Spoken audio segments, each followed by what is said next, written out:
Today I'm going to be switching out Wayne Dalton Torquemaster 1 garage door springs on a 16-foot wide door, 7-foot high. The door is approximately 120 pounds. You want to figure out these specifications before you order anything new because it's important. To weigh your door, it's pretty easy. You just put a scale under it, detach it from track and let it come down on the scale. Just be really careful because once it's detached, the full weight of the door is going to come down, and so you got to be ready to catch that. And trying to do it over here above head, it's going to be too much. You won't be able to hold that up. So yeah, the first thing you want to do is figure out whether you have Torquemaster 1 or Torquemaster Plus spring. For me, I think all the information's been scratched off the pipe, so I actually had to come in and take it off, take the springs out, look at the end. You can find out the Torquemaster 1 has an end that looks like this, and then the Torquemaster Plus has like this angled edge on it like this. So once you know what kind of springs you have, then you can order them and get them here and ready. Alright, so first thing we need to do is just start disassembling. I just did this and I wasn't rolling, but first thing you want to do is loosen the set nut. Put your drill on here and loosen this bolt right here, which is actually the worm gear that tightens and loosens your spring. And then loosen this until there's no more tension on your spring. This one's my broken spring, so it doesn't matter. And then when you got that loose, the measuring cap that's got the gear in it that measures how tight the spring is just comes off. You might need a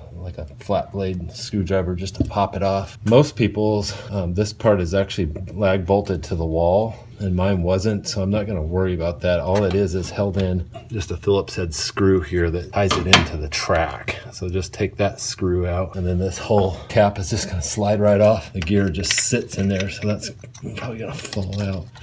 That slides off when you're ready to go do the other side. So first thing we're gonna do is release all the tension on that spring. So this set nut back there needs to be loosened, especially on my garage. It's very hard to get to because the roof is in the way. Okay, and then put your 7/16 on there, and you can see right there the number, and you can see it go down. We're just gonna take it all the way down to 0. Then when you're ready to take this off, the numbers thing just slides right off the end, and this gear that fits inside of there to help you line up 0. And like I said, like most of these have been bolted to the wall right here, not mine. Mine's just being held on by that little Phillips head screw right there. That's why these are handy. Once that's off, this end cap, this slides right off the end of the spring. I think I still have some tension on mine. What you're actually looking for is for the cable right here to go slack. Right. So all that slides off. Okay, so now we're ready to just lift the whole pole off. It's just sitting on a little carrier right here. There's actually supposed to be, that little metal piece is supposed to be bent over the top of it to keep it in, and mine never was. To get that off, you're gonna have to come past where the garage door connects to the chain. Right there's a little linch pin. Mine's got almost like a keychain thing on it. So just slide that out of there and slide that pin out. First, pull this down to disengage this piece. And now slide that little linch pin out. And then this arm just swings down and rests against the door. And then you can just pull the slide out of your way. And then now we can just lift the bar off. Okay, one more thing before we're ready to pull the whole bar off is you got to get the cable drum off, and these do just slide off the end of the pole. So take it out of the carrier there, just lift it up, and it's going to slide off. See, both times mine's taken some hammering. Try not to tap it too hard, you don't want to destroy it. And then the cable is still behind all this. So I just let it droop down and hang like this, and so this is going to kind of just rest there until we get the other side. Let that droop probably over the bars. Okay. All right, we're ready to lift this thing down. So I'm just going to lift it from the center out of that cradle right there.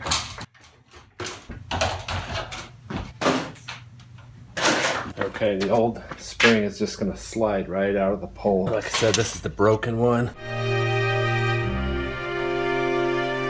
It shouldn't come out in chunks like that. Might take a little finagling. All right, and then when you put in the new spring, if you look at the end of this, it's got like a little narrowed part. So it's gonna fit into the narrow part of the tube. Luckily they designed it that way so you can't really put it in wrong. It also keeps the spring anchored at one end. So that's gonna slide in, and then the tube is the same. Slide it in. all the way in, and then I believe that plastic part seats in the middle back there, kind of where the edge of this plastic ends at the end of the metal tube. Now I'm removing the spring from the left-hand side. It might be a little tough, so you might need to tap it.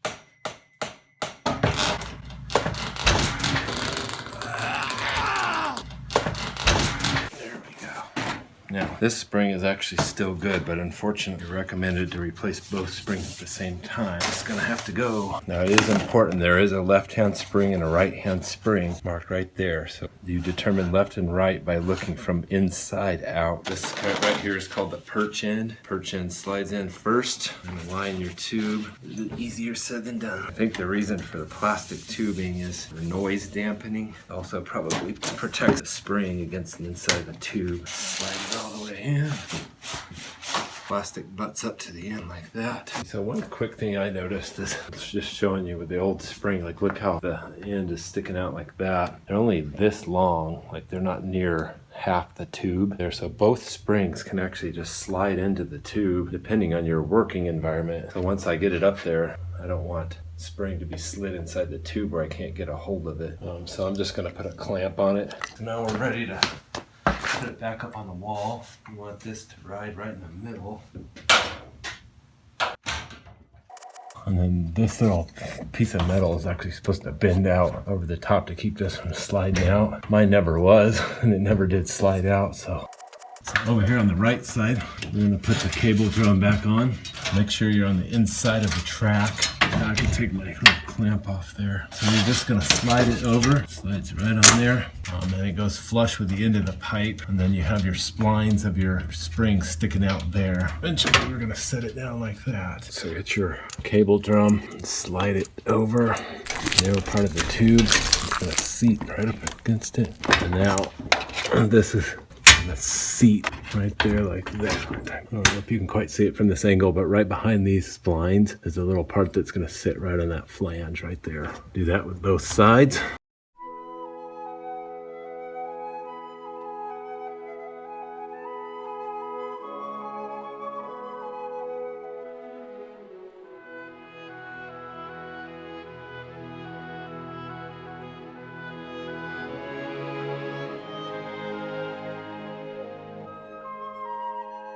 Okay, now for the drive gear, you need to lubricate it. And there's a special kind of lubricant for this, but I don't have any. I really think any kind of grease or whatever is going to help. And I just happen to have some white lithium grease on hand. I'm just going to spray it all around the gear. All right, and then just slide that over the end of your spring until it is flush up against the flag angle there. Do the same for the other side. Now we're gonna slide the bracket back over like that, and then put this little Phillips head screw back in right here. Okay, so that right there. Screw goes in right that hole.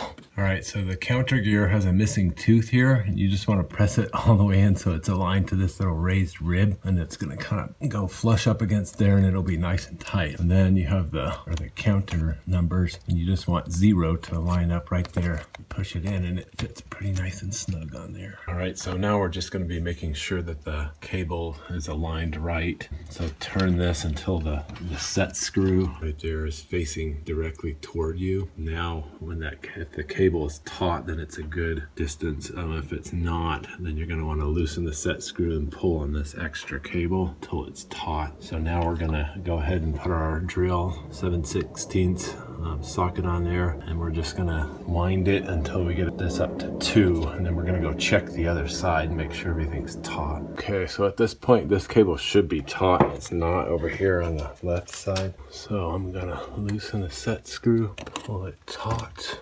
tighten the set screw. Actually, right before you tighten those springs, go ahead and put a vice grip right over one of the wheels like this, because you can actually just tighten these so much that it lifts the garage door off the ground. And if you do that, then you're always going to be hanging off the tension of the springs. So put this on first and then tighten it to the specified number. So now that's when we adjust these to where they need to be.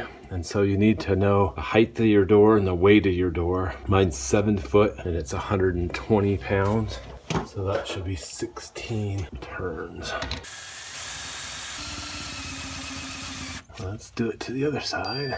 And then go back there to this little lock nut and then tighten it down to just keep this at the setting that we have. So the 7/16 as well. One last thing you're gonna wanna do is just snip off this extra wire. Why, Dad? Don't snip off too much because one day you're probably gonna wanna be able to grab it, but if you don't, it's just gonna slap against the wall and make a bunch of racket. So I'll clip that off, and then when we get that clipped, we're just gonna go and check to see. All right, so now to check, we should be able to lift this pretty easily just with one hand. I've not been able to do that for a long time, and it should hold itself when you let go.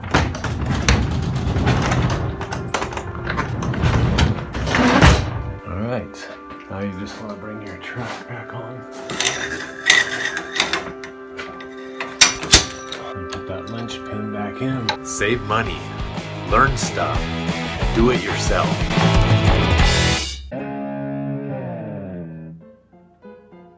The full weight of the garage is going to come.